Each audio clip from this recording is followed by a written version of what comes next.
Mhuri yeZimbabwe ndauya netsamba pano nhasi iri kunzi yakanyorwa naadvocate Nelson Chamisa yakananga kuSADC. Hanzi vakamboendesa imwe tsamba ndobva vataurirana zvavakataurirana, so vakanyora kapisi ketsamba kadiki kari kunzi vakaendesa ikoko vachida kunzwa kuti haufa. So mukatsamba aka vataura vakanyora kuti however since some considerable time has passed, we are writing this letter as a follow-up and to inquire if there has been any consideration and guidance by the relevant SADC structures as indicated in your letter.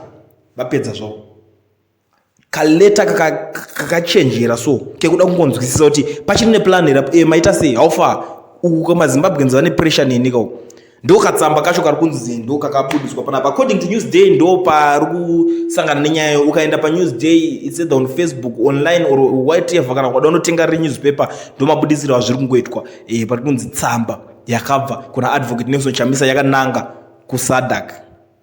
Amen, uri kuzoonawo seiwo nyaya iyi maonera uri kuita kana kuti mafungiro uri kuita payava iko zvino zvine kwayakatangira nekwayava izvezvi so pane chimuko here zvinopera mushe here izvi.